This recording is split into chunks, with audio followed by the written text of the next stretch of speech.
Sticking with the theme of LeBron, we have a question from John from Aberdeen, Missouri, and he asks, LeBron or Bird?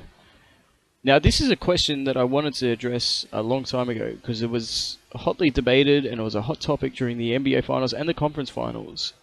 And I'm sure you guys remember Mark Jackson getting up and saying that he would take LeBron. And this isn't the first time Mark Jackson said something really stupid. I remember in 2006, he working for ESPN. This is before he got a head coaching. You can look this up on YouTube. I'll provide the link.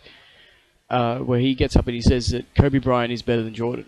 And of course, you can still debate that, but not with any real sense of legitimacy. Jordan is still Jordan. And we'll get to that question later on too. We actually have a question on that.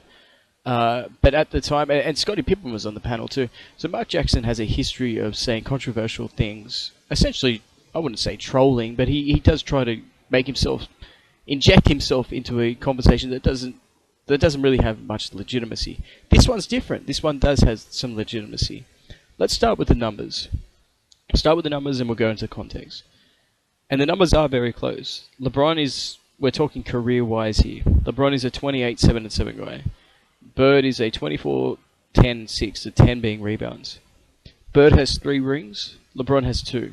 But LeBron has 4 MVPs. Bird has 3. Bird, however, had 3 straight MVPs, which hadn't been done for decades, and it hasn't been done since. So you think of all the great players that have come and haven't been able to accomplish it. That's one of the truly underrated feats, individual feats.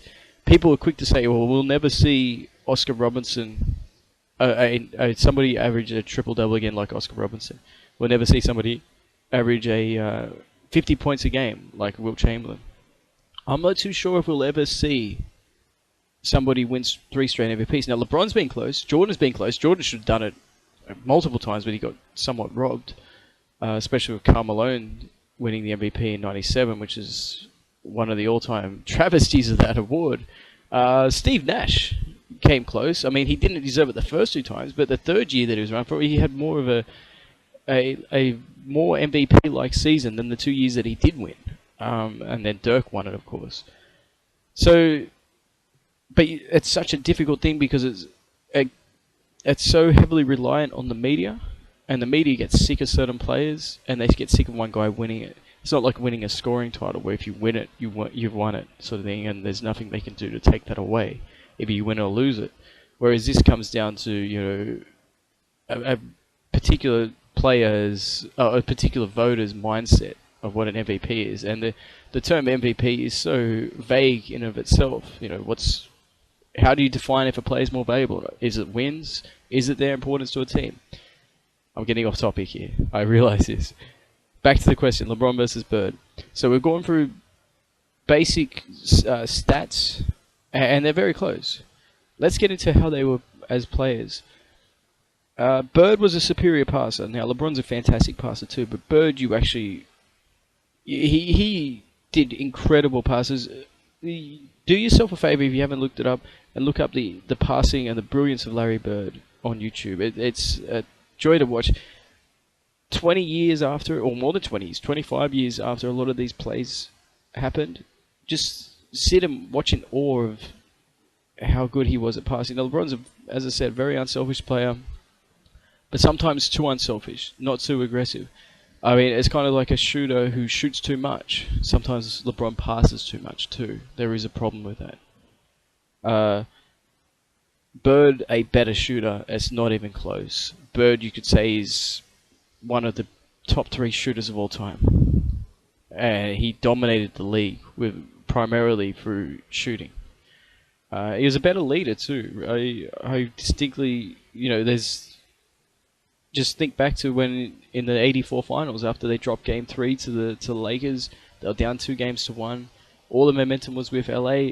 Bird got up and called out his entire teammates, and they responded, and they ended up winning the series. It was a very watershed moment in that series, and we've yet to see anything like that in terms of LeBron. He's not quite the ass kicker that Larry Bird was. Not many people are, to be quite honest with you. And, I think that's a key element when we're looking at it. Like, who do you want to build a team around? Do you want it around somebody who does their job, or somebody who will lead you and get the most out of their teammates? It's something that has to take into account. LeBron, on the other hand, much more athletic. He's better at getting to the rim. He might be the best at getting to the rim, both in the half court and in the open court.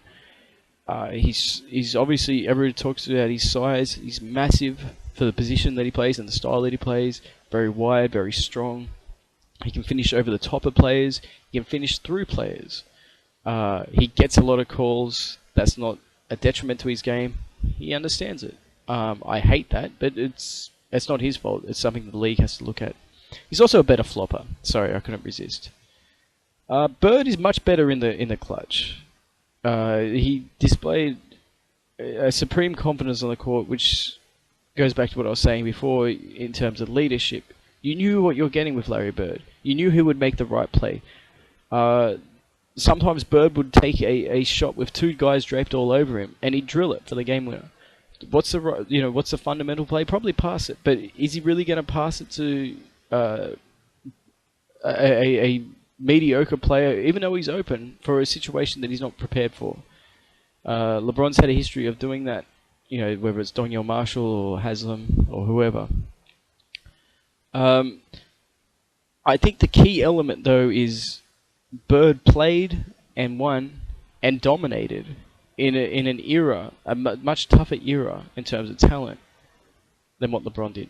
I mean, Bird went up against Dr. J and Magic and Kareem and Jordan and Isaiah and Dominique and Barkley and Ewing, and I could go on and on and on. The talent that he went up against, Hakeem, I didn't even mention Hakeem, for God's sake. The talent that he went up to, that was a golden era, and he dominated. And he had no athleticism at all. That's something that has to go into account too. If he had just a touch of athleticism, my goodness, how good would he have been?